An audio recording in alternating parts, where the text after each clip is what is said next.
Hi, welcome to the League-Kempner house. I'm Janie and I'm here as promised. The elevator guys are parked in the street. They're unloading.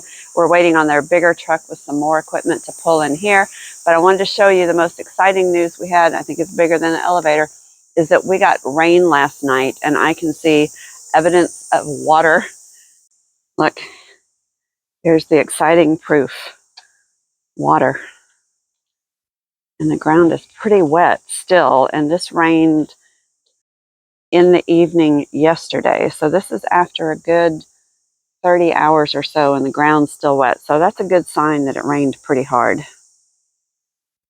Hopefully this rain was enough to kind of bring the whole yard back a little bit and save it. So I'm really excited about that, but I'm going to get the basement open right now so these guys can get started.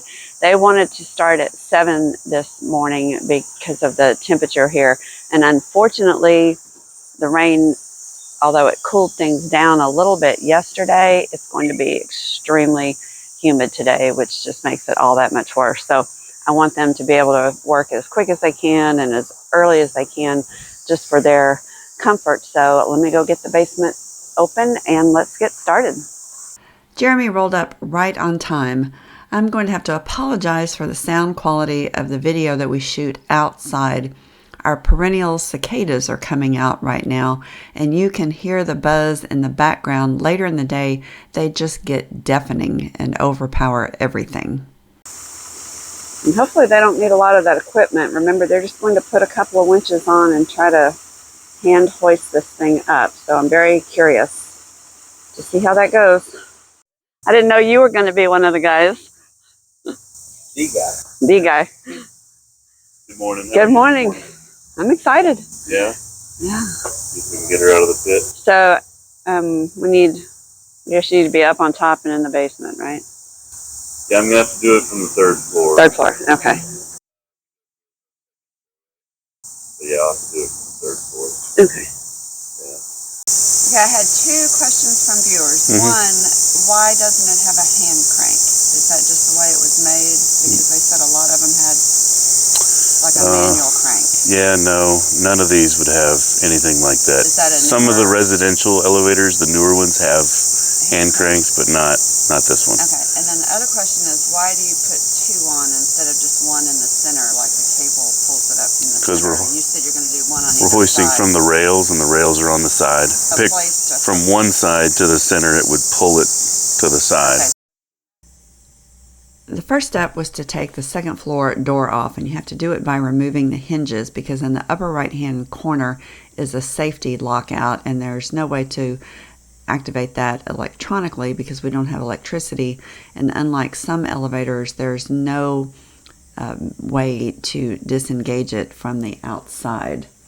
With the door gone, I was able to do a quick inspection of the shaft, and of course I'm looking for termite activity.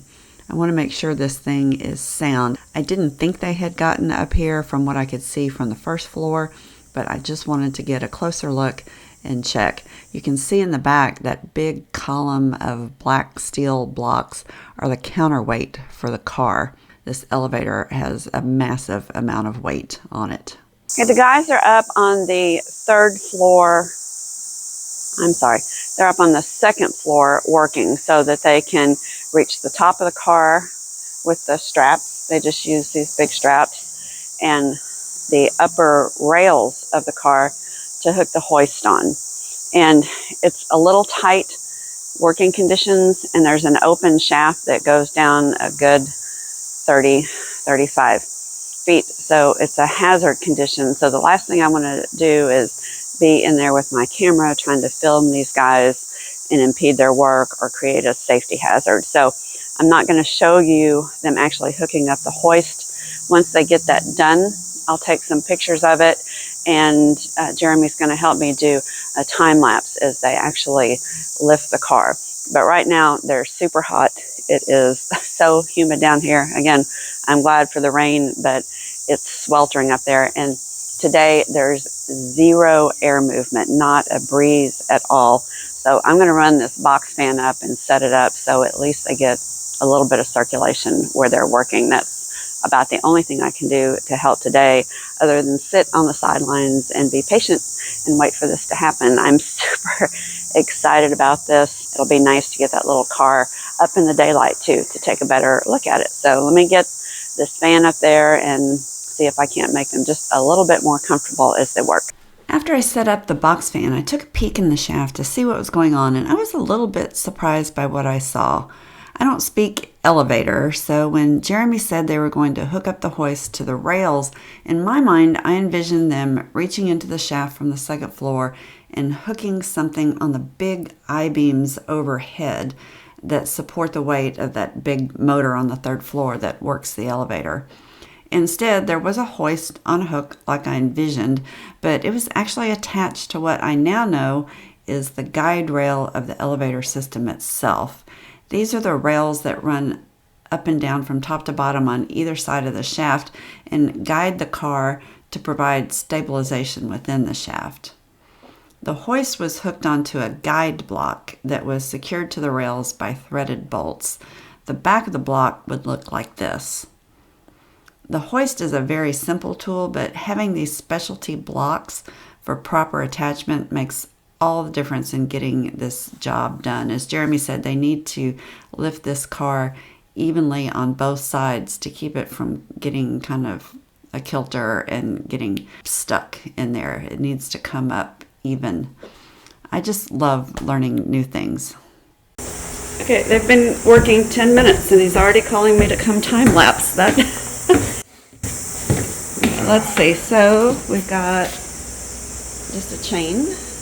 What's that? Well, those are the chains for the hoist right here. The straps that we're picking it up with.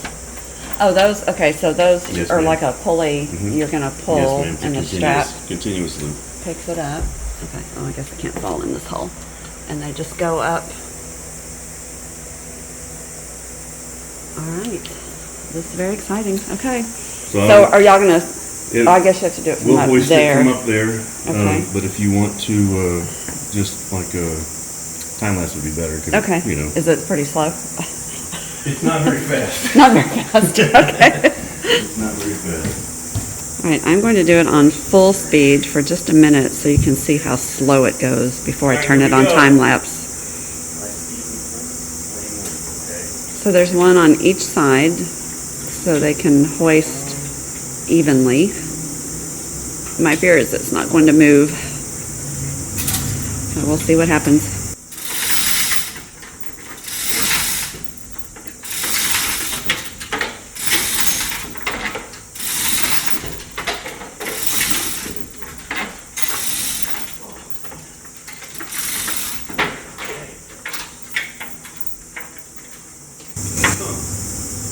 Uh-oh.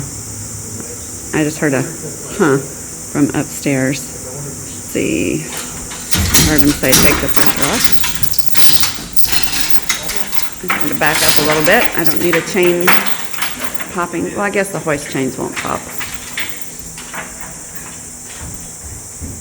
Okay, they've gone to get some lubricant after, well, I think this was stuck in the basement in Hurricane Ike. So that was 2008, and here I go trying to do math in my head. But that was almost 15 years ago today. That storm came in, I think, in September, and we're third week in August right now. So this has been sitting there a long time. I'm guessing the things that are supposed to hinge open and closed on the brake system are probably pretty corroded. All right, attempt 2. My guess is nothing's going to happen.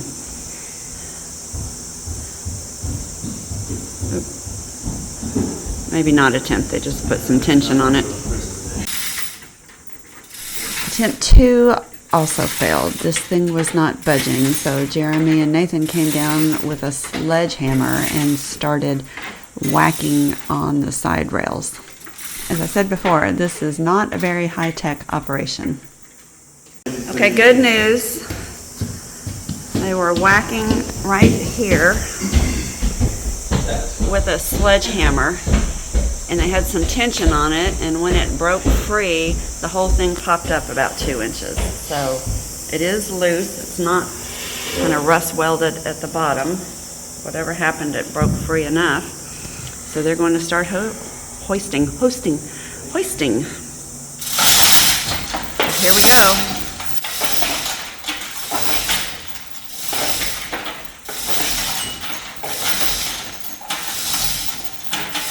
So every 3-foot pole.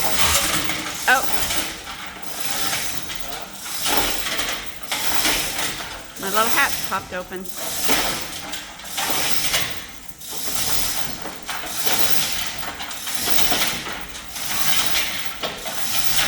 All right, I'm going to stop and put this on the tripod and do a time lapse for you.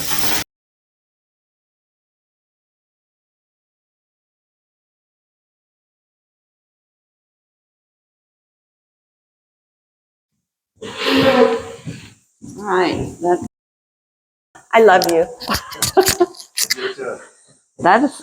That's perfect, don't you think? Yes, ma'am.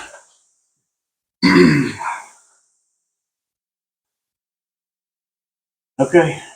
Okay, a couple of questions for you. Yes. Okay, so you said I could dismantle this whole thing. Yeah, it would have to be taken apart. So that's all these screws, Those are and all it rivets. just. Most of those would be rivets. They are rivets, so Yes, I'd have to drill those. Drill them out and replace them. But I could take the whole gate down. Yes, ma'am. And then do that on the ground somewhere. If you can get it to open, you can probably find out where it attaches right there on the left. And it just rides in a track. Okay. So we can just spray the heck out of it with WD-40 and let it sit for a while and then try to open. Yes, ma'am. Okay. Other than that, though. And other than that, it's just scraping and. What's that? Other than that, it's just scraping. Yeah. So do you think that's original, that linoleum on the floor? I would say no. No. So there's probably something. I don't think they had linoleum back then. They had a linoleum like in the 1870s. That's original linoleum on the floors up there. Yeah. Oh, wow. There's a place. I didn't know that. If you're curious, I'll take you up on the 3rd floor. There's a really cool. I didn't know it either until I started looking it up. I was about to rip it out, and I thought, I better research that. Right. And darn if it's not original. Okay. Well, we're gonna go take our hoist off. All right. I guess you probably have a pretty good view of the pit now. Oh yeah. Let me go down there and look at that. Okay. We've had critters. They're removing their hoist, and I'm going to check out the pit. Oh, wow. All right, that's messed up. That's incredibly messed up.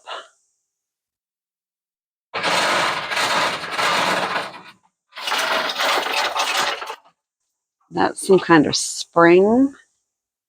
There used to be a spring that I guess the counterweights hit if they came down. I don't know what that is. It looks like some kind of a piston. I'm not going to stick my head in there because rust is falling down. But the good news is I don't see any sign of termites. And all this looks to be in good shape.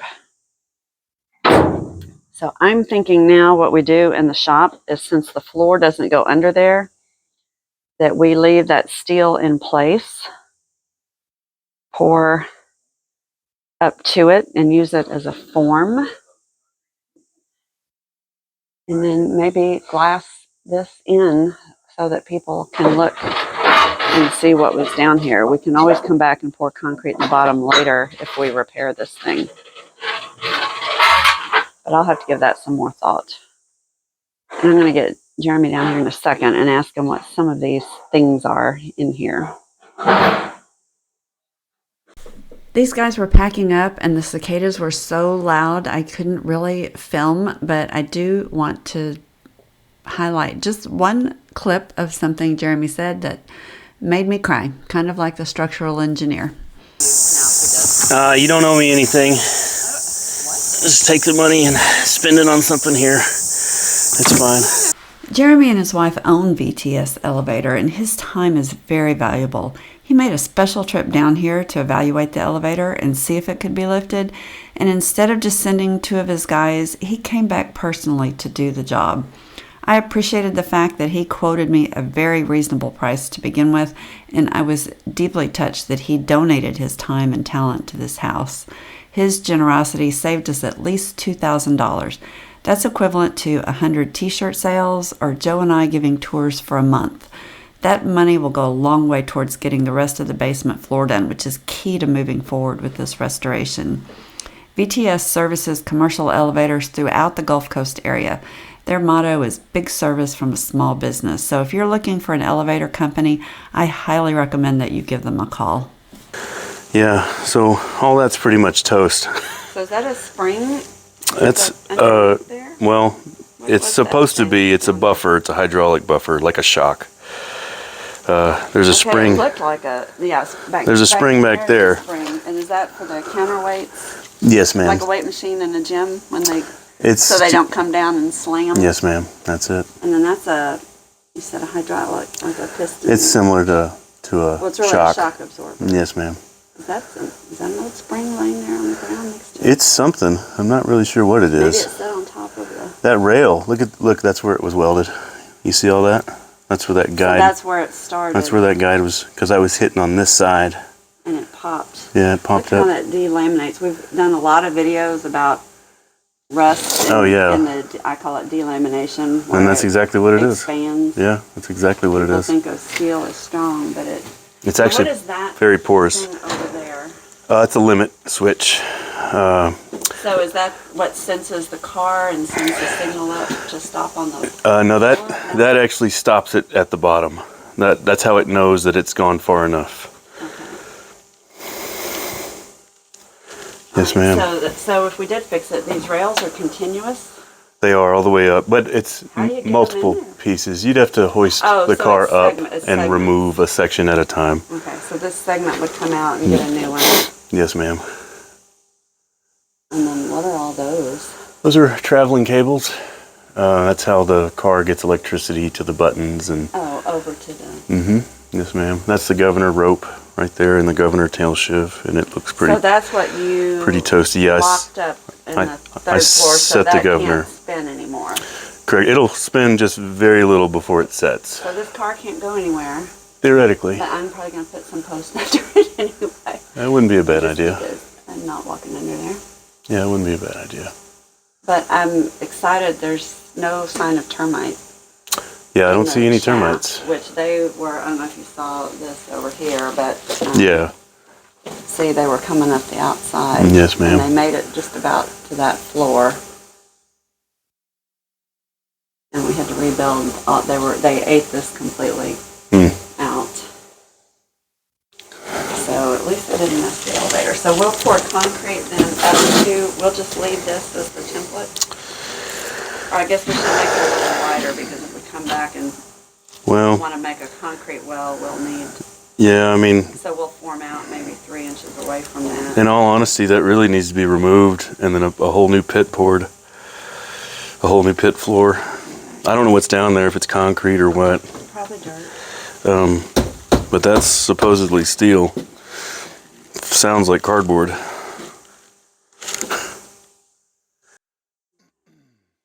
But we need something with an interior dimension. No less than that. No less than that. Yes, ma'am. If we want this operable. Yes, ma'am.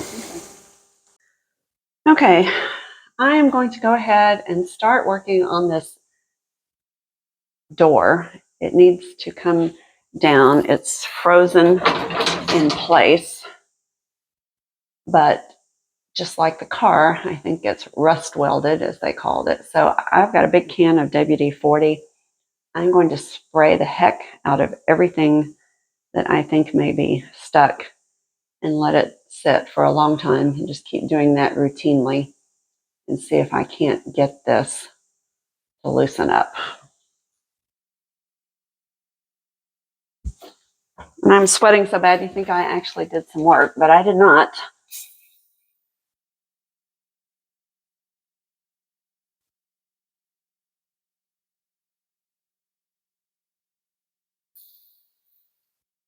I'm going to spray every place where there's a rivet or a roller.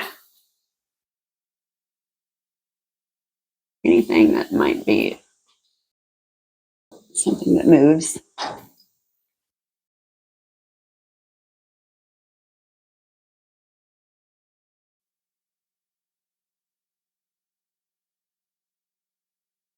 I'm going to give it a big yank and see if I can kind of tell where it might be frozen up.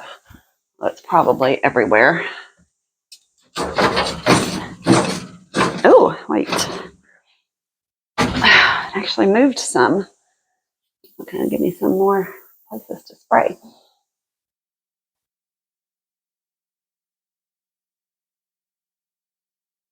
And I'm going to try get it down in one piece so I can work on it laying down somewhere.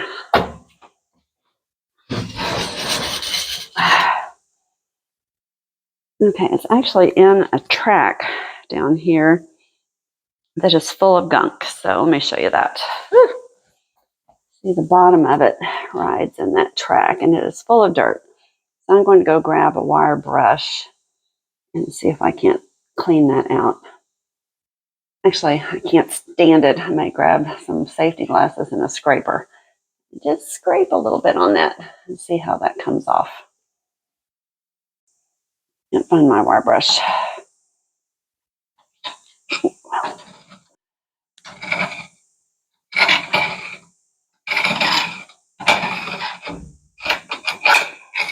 Okay, a lot of gunk.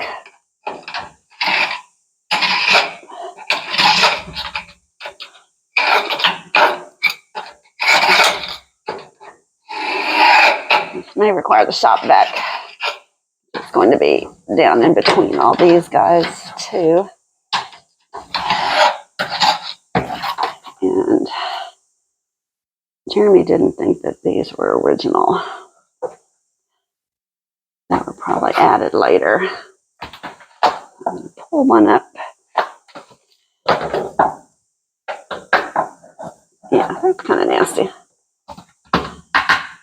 It's probably an old asbestos tile. My scraper.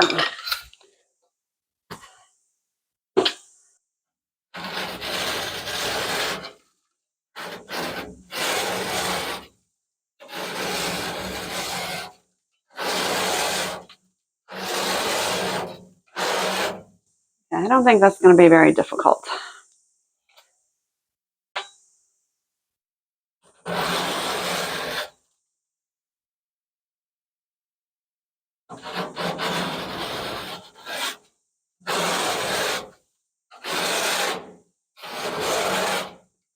Wish there were a way to get to the back side of this to put some rust inhibitor on it. Maybe a sprayer.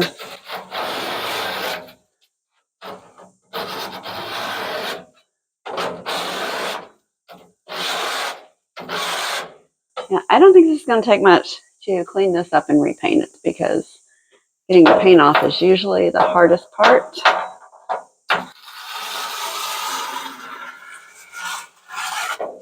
And it's just not going to take much effort. I threw the broken pieces of the seat out so that they wouldn't get sucked up in the vacuum. But don't worry, I picked them up later and put them in my place where I save all the little bits and pieces from around the house that we'll use when we're doing the restoration. So the seat will go back the way it originally was. This elevator had, I don't know, 30 years worth of dirt and grime and dust and debris on the floor. It took quite a long time actually to vacuum it out.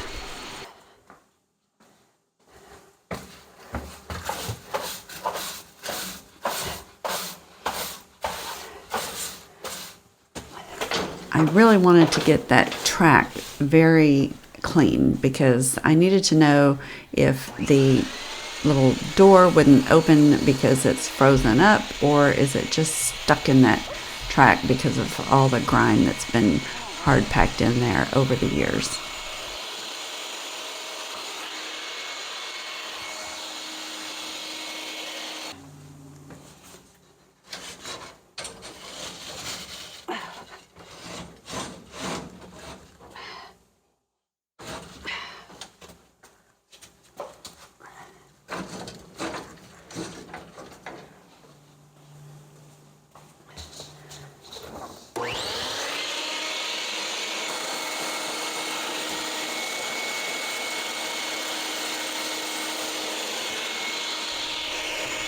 Fortunately, I had a very large and very full can of WD-40. I think I used half of it spraying this thing down. There are hundreds of rivets holding this expandable door together.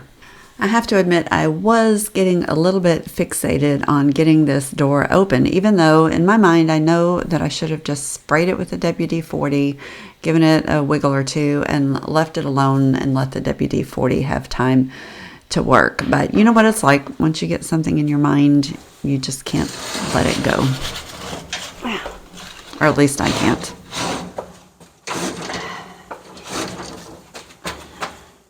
Watch me get in here and get this closed and not get it open.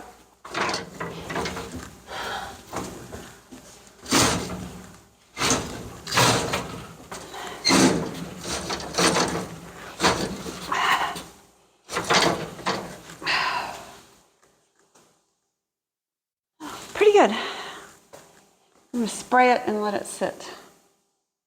Whew, okay, I've sprayed that thing down with WD-40. You saw me move it back and forth and get it vacuumed. It's moving, just not all the way. I'm going to let it sit, but I need to leave for a few minutes and go get some things to take care of a couple of safety hazards. One, I have learned that WD-40 on this tile floor is slippery like ice, and so I need to clean that up everywhere it's on the ground so we don't have a slip and fall accident. And I need to go secure the door on the second floor.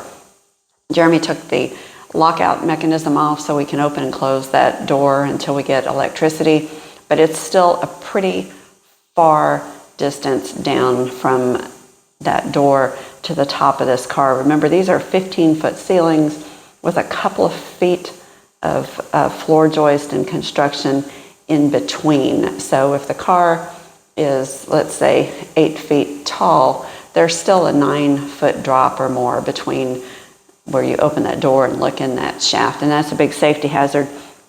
And I thought that I would just put a keyed deadbolt on it to secure it, but I've had second thoughts. I don't want to drill in that door, so I have some pieces of like angle brackets. I think they're down at the Lucas that I can put up against the door and screw down into the floor to keep somebody from opening that door accidentally. So those are immediate safety things that have to be addressed right now. It's not something that can wait, because remember, safety first. So yeah, I'm gonna go get some tools and cleaning stuff and get that done. All right, now I'm wanting to mop the whole floor because I don't think I've seen this floor clean in a very long time. And it looks nice,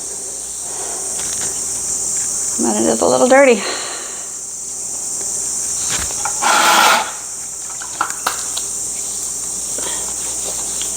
I'm using some soft scrub on this. Hopefully it'll cut that WD-40 and a little bit of abrasion. Make this not slippery.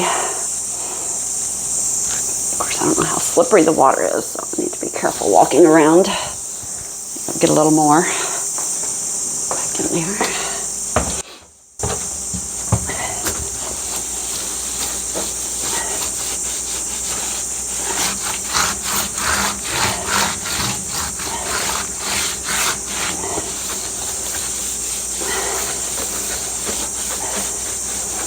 Yeah, that's pretty gross,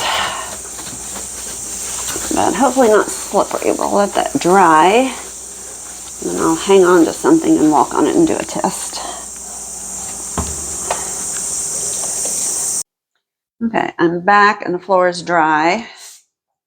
And actually, it's not slippery at all, so that's good. So I could not find my brackets. I just got this piece of wood. It already had some holes drilled. I think it was on the back of a dresser holding up a mirror.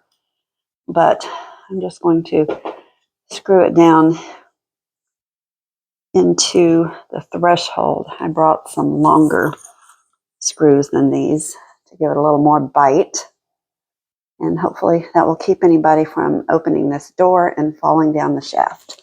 Well, that should be a really easy fix.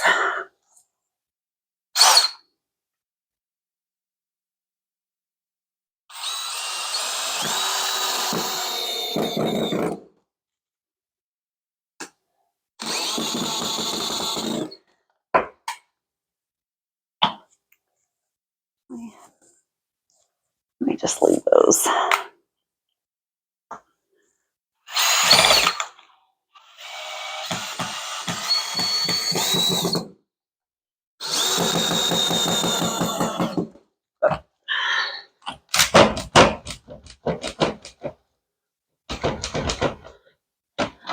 Okay, that works, but I'm going to put one more screw. I think that's what's happening. Somebody really pulls on that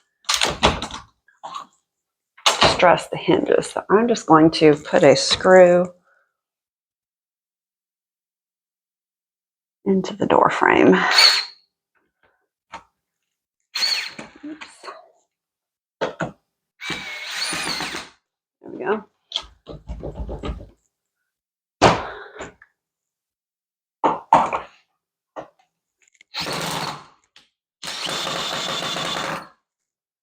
There. I'll keep somebody from pulling that open. I think that works. It is still very early in the morning. It's only about 10:30, and I do have a meeting here this afternoon around 2 with Jen from Spooky Galveston Tours. She's got a couple of really exciting things planned for the house. So I need to do a little bit of work before she gets here, particularly with my trusty notebook, to walk around and make a very comprehensive list of anything and everything that volunteers can work on. Because not only do we have the events that Jen is planning, but we have that East End Historic District Fall Garden Tour that we're participating in on October 21st. And because of this heat, we have not been able to have any volunteer days and get the yard ready or the house ready. So we are really going to be under the gun to get that done. And unfortunately, I have a 2-week vacation coming up that was planned 8 months ago. It will probably be right when the weather turns nice here. So basically, by the time I get back from that, we'll only have a couple of weeks to get the house ready. So I need to get really organized and know everything that needs to be done to be safe and also make the grounds as attractive as they can be. That garden tour, people who buy a ticket to see that, we're considered the extra property. People can just walk the grounds, so we want to get some picnic tables, we want to have refreshments, we want more potted plants out, maybe mimicking what the Kempners had, all those beautiful pots going down the front steps with something blooming in them. So we have to get ready for that. And Jen is also quite the historian. She's going to do a month-long month of mourning in October. She's bringing in a real casket. We're dressing the parlor up as it would be in the Victorian era when they had long periods of mourning. And we know that J.C. League laid in state in the parlor when he died. So she's going to be doing special tours and discussions of the history of all of those Victorian mourning traditions. So I need to get a list made and get prioritized and get some volunteer work days scheduled on the calendar. So I'm going to have my quiet time now to walk around and work on that list. Okay, thanks to all of you who made it here to the end. I'm going to try to stop fiddling with this for today because I have so much that needs to get done. I'm going to head out, shower, clean up, and do some stuff in the air-conditioned comfort of the Lucas apartment. So until next time, thanks for watching. We're the League-Kempner House in Galveston, Texas, a nonprofit set up to restore this incredible house.